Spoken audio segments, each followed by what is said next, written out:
अगर आपके मन में भी ये सवाल आता है ना, तो आज का ये वीडियो आपकी लाइफ का एक टर्निंग पॉइंट होने वाला है कि कई स्टूडेंट कैसे कम टाइम में स्टडी करके एग्जाम्स में 90 प्लस लेकर आते हैं। उनके लिए तो ऐसा लगता है जैसे नंबर लाना कोई बच्चों वाला खेल है। बट मैं तो स्टडी पर इतना एफर्ट डालता हूँ, फिर भी 60 या 70% से ऊपर मार्क्स आ ही नहीं रहे हैं। देखो, आपकी मर्जी है, उतना स्टडी पर एफर्ट डाल लो, बट जब तक आपकी स्टडी का तरीका ही सही नहीं है, आपकी स्टडी करने की प्लानिंग ही सही नहीं है, तब तक आप उस 60 वाली रेंज की दीवार को नहीं तोड़ पाओगे। और 90 वाली रेंज में पहुंचना तो आपके लिए किसी बड़े चैलेंज से कम नहीं है। चाहे आप कोचिंग वाले स्टूडेंट हो या बिना कोचिंग वाले, चाहे आपने ट्यूशन रखी है या नहीं, कोई फर्क नहीं पड़ने वाला। बिकॉज हमें स्कूल और कॉलेज या कोचिंग में केवल पढ़ाया जाता है, बट ये नहीं बताया जाता कि तुम्हारा स्टडी करने का तरीका सही नहीं है। इस तरीके से स्टडी करो जिससे आप कम टाइम में अच्छे मार्क्स स्कोर कर पाओगे और आपका मैक्सिमम सिलेबस कम टाइम में इजीली कवर हो जाएगा। बट स्कूल और कॉलेज में हमें ये जरूर बताया जाता है कि तुम्हारा पढ़ाई के अंदर दिमाग कमजोर है, तुम्हारे बस की बात नहीं है। देखो, ऐसी कोई बात नहीं है कि आपका पढ़ाई के अंदर दिमाग कमजोर है। हो सकता है आपके स्टडी करने का जो तरीका है वो ही सही नहीं है, उसी वजह से एग्जाम्स में आपके उतने मार्क्स नहीं आ रहे होंगे जितना आप सोच रहे हो। तो आज मैं आपको स्मार्ट स्टडी के वो 6 तरीके बताने वाली हूँ जिससे आपको स्टडी में ज्यादा एफर्ट डालने की जरूरत नहीं है कि भाई एग्जाम्स टाइम में 10-12 घंटे स्टडी करें। बस आपको स्मार्ट स्टडी करना है जिससे आप इजिली 90 प्लस नंबर एग्जाम्स में लेकर आ सकते हो, चाहे आप एक एवरेज स्टूडेंट ही क्यों ना हो। बस आपको जो तरीके मैं बताऊंगी ना, उन्हें स्टेप बाय स्टेप फॉलो करने हैं। सो रूल नंबर 1, सेल्फ स्टडी। देखो, ये बहुत ज्यादा मैटर करता है हमारे एग्जाम्स के मार्क्स में और कम टाइम में मैक्सिमम सिलेबस को कवर करने के लिए। चाहे आप 10th या 12th स्टैंडर्ड के स्टूडेंट हो या फिर आप कोई कंपटीशन एग्जाम्स क्रैक करना चाहते हो, तो आपको at least 4 to 5 time per day self study में इन्वेस्ट करना ही होगा।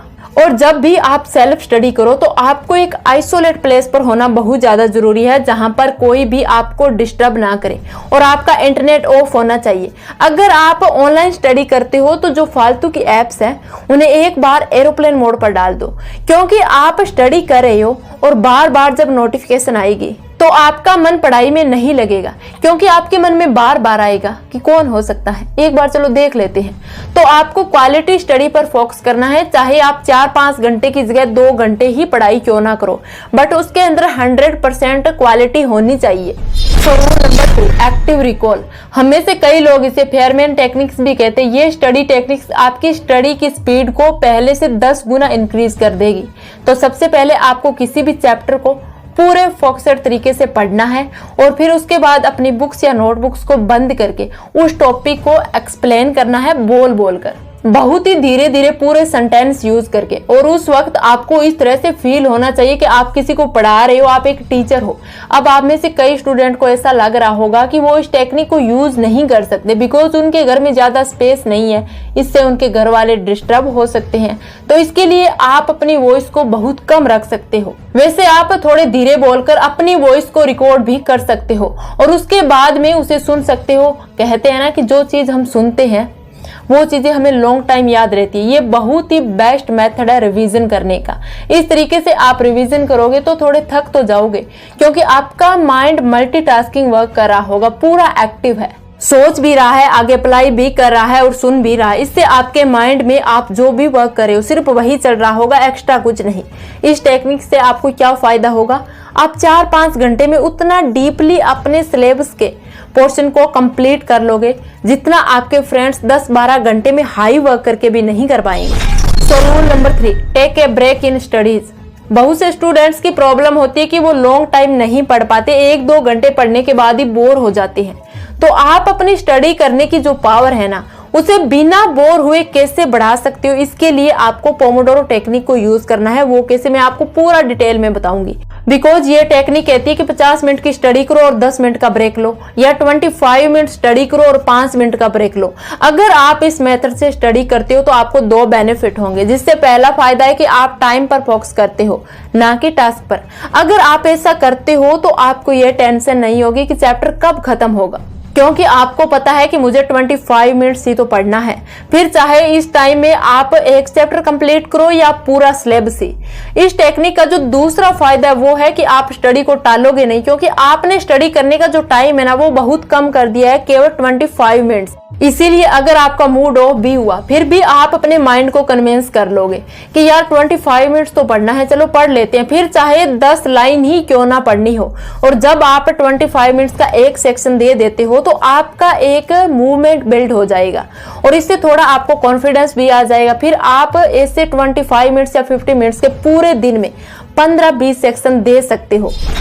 सो rule number 4, read only from exams point of view.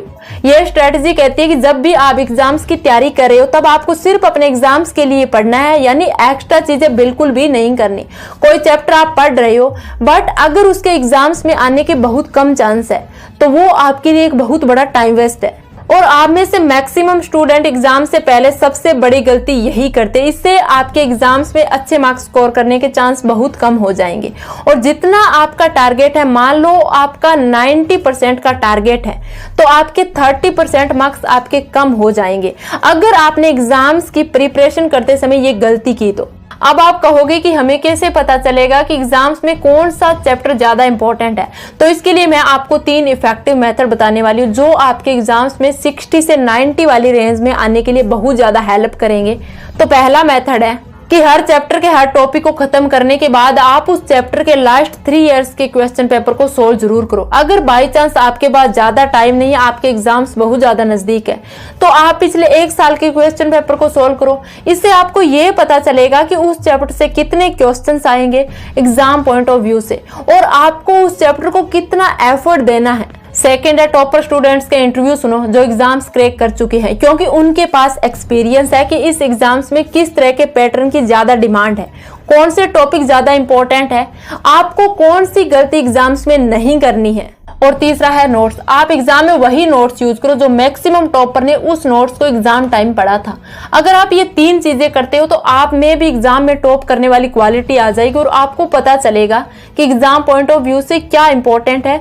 इससे आपका आधा टाइम सेव हो सकता है और आप एग्जाम में अच्छे मार्क्स स्कोर भी कर सकते हो। सो rule number 5, whether the mode is good और नॉट रीड इट। आपको ये श्योर करना है कि जब मुझे पढ़ना है तो सिर्फ पढ़ना ही है। फिर अपने मन में ठान लो कि मूड चाहे कैसा भी हो, क्योंकि 90% टाइम आपका मूड आपको स्टडी करने से मना ही करेगा। इसके लिए आप 25 मिनट्स वाले रूल को फॉलो करके अगर आप 25 मिनट्स का टारगेट रखकर पढ़ लोगे तब मैक्सिमम कोशिश में आपका स्टेट ऑफ माइंड चेंज हो चुका होगा और एक मूवमेंट बिल्ड हो चुका होगा। फिर उसके बाद आप 50-50 मिनट्स के या फिर अपने कैपेसिटी के अकॉर्डिंग ज्यादा सेक्शंस के अकॉर्डिंग पढ़ाई में इन्वेस्ट कर सकते हो। सो रूल नंबर 6, जो कि आप स्टूडेंट लाइफ में ये एक सबसे बड़ी गलती करते हो, वो है कंप्लेन करना। देखो मैक्सिमम स्टूडेंट कंप्लेन करते हैं कि मेरे पास घर में जगह नहीं है, लाइब्रेरी जाने के पैसे नहीं है या कोचिंग के पैसे नहीं है। हो सकता है शायद एक्चुअल में आपको वो प्रिविलेज ना मिला हो, बट रियलिटी तो यह है कि इस दुनिया को कोई परवाह नहीं है कि आपके पास क्या था क्या नहीं। अगर आपके सच में ही कोई प्रॉब्लम है तो आपके पास 2 ऑप्शंस है। पहला, या तो आप अच्छी सी स्क्रिप्ट अपने माइंड में बना लो बहानों की कि मेरे पास ये नहीं था, मेरे पास वो नहीं था, अगर मेरे पास ये होता तो आज मैं यहाँ होता, अगर मेरे पास वो चीज होती तो मैं वहां होता। और मरते दम तक यही स्क्रिप्ट लोगों को, अपने रिलेटिव को, अपने बच्चों को सुनाते रहना और ऐसे ही अपनी पूरी लाइफ को एक लूजर की तरह बिता देना। और दूसरा ऑप्शन है आपके पास, अगर आपको अपनी लाइफ में कुछ बड़ा करना है तो अभी से डिसाइड कर लो कि मेरे पास जो भी है बस वही है, बट मुझे जो चाहिए वो चाहिए ही चाहिए।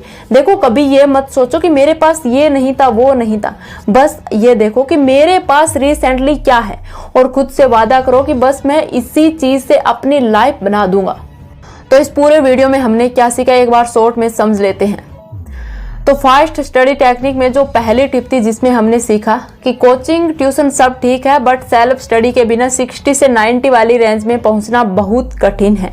इसीलिए everyday 4 to 5 time self study जरूर करो। और सेकंड टिप है जिसमें हमने सीखा कि जब भी हमें स्टडी करनी है तो हर चैप्टर को पढ़ने के बाद बुक को बंद करके इस तरह से रिकॉल करो जैसे आप किसी को पढ़ा रहे हो। रूल नंबर 3, जिसमें हमने सीखा कि हर 25 मिनट या 50 मिनट के बाद आपको ब्रेक लेना है और इससे आपकी स्टडी करने की जो पावर है ना वो इंक्रीज हो जाएगी। रूल नंबर 4, आपको सिर्फ एग्जाम पॉइंट व्यू से पढ़ना है, एक्स्ट्रा चीजें कुछ भी नहीं करनी। इसके लिए आपको लास्ट 3 इयर्स के क्वेश्चन पेपर सोल्व करने हैं। रूल नंबर 5, चाहे आपका मूड ठीक हो या ना हो बट आपको स्टडी करनी ही है। और इस वीडियो के लास्ट में हमने सीखा कि इस छोटी सी लाइफ में हमारे पास 2 ऑप्शंस है। पहला ये कि एक बहानों की अच्छी सी लिस्ट तैयार कर लो कि हम अपनी लाइफ को क्यों बर्बाद कर रहे हैं। जब भी आपसे कोई पूछे तो आप वो लिस्ट उन्हें दिखा देना। या फिर आपके पास सेकंड ऑप्शन है कि आप डिसाइड करो कि मेरे पास जो भी अवेलेबल है मैं उसी को 100% दूंगा और अपने गोल को अचीव करूंगा। बस जिद होनी चाहिए आपके अंदर। देखो, आपकी स्टूडेंट लाइफ ही डिसाइड करने वाली है कि आपके आने वाले 40-50 साल कैसे गुजरने वाले हैं।